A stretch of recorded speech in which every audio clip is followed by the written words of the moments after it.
నడ్డి విరుస్తుంది. ఒకవైపు వంట గ్యాస్ సిలిండర్ల బ్లాక్ మార్కెట్ దందా, మరోవైపు వంట నూనెల ధరల సెగతో సగటు మనిషి బతుకు ఛిద్రమవుతోంది.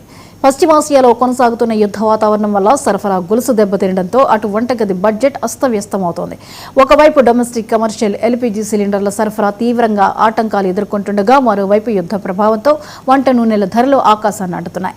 గ్యాస్ ఏజెన్సీల కింది స్థాయి సిబ్బంది ఏజెన్సీలు సిలిండర్లను బ్లాక్ మార్కెట్లోకి మళ్లించి వేలకు వేల అదనపు ధరలు వసూలు చేస్తున్నారని ఫిర్యాదులు వెల్లువెత్తుతున్నాయి. ఫలితంగా సామాన్య ప్రజలు, చిన్న చితక హోటళ్లు, హాస్టళ్లు, చిరు వ్యాపారులు తీవ్ర ఇబ్బందులు ఎదుర్కొంటున్నారు.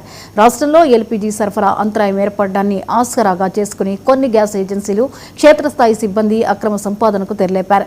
డొమెస్టిక్ 14.2 కేజీల సిలిండర్ అధికారిక ధర సుమారు 965 ఉండగా బ్లాక్ మార్కెట్లో 1500 నుంచి 2000 వరకు వసూలు చేస్తున్నారు. ఇక కమర్షియల్ సిలిండర్ల పరిస్థితి మరింత దారుణంగా ఉంది. 2106 ఉండాల్సిన ధరను ఏకంగా 4000 నుంచి 6500 వరకు పెంచి విక్రయిస్తున్నారు.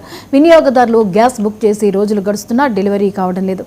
తీరా చూస్తే సిలిండర్ డెలివరీ అయినట్లు మొబైల్కు మెసేజ్లు వస్తున్నాయని బాధితులు వాపోతున్నారు.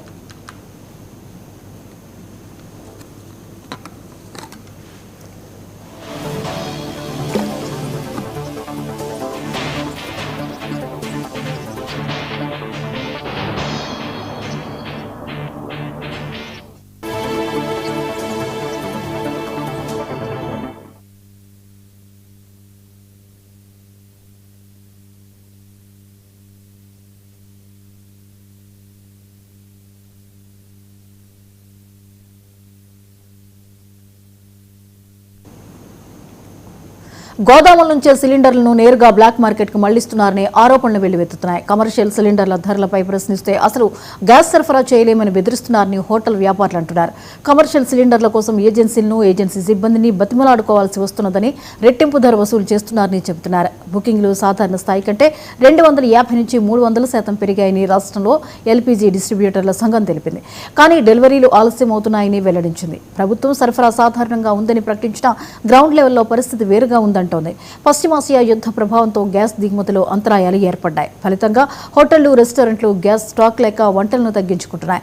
రోజువారీ ఖర్చు 30,000, 50,000 నుంచి 1,00,000 వరకు పెరిగిందని వ్యాపారులు చెబుతున్నారు. చిన్న హోటళ్లు, టిఫిన్ సెంటర్ల ధరలు పెంచడంతో పాటు నాణ్యత తగ్గించడంతో ప్రజలపై ఎఫెక్ట్ పడుతోంది. కాగా ఓటీపీ ఆధారిత డెలివరీలు, బ్లాక్ మార్కెట్పై కఠిన చర్యలు తీసుకోవాలని వినియోగదారులు ప్రభుత్వాన్ని కోరుతున్నారు.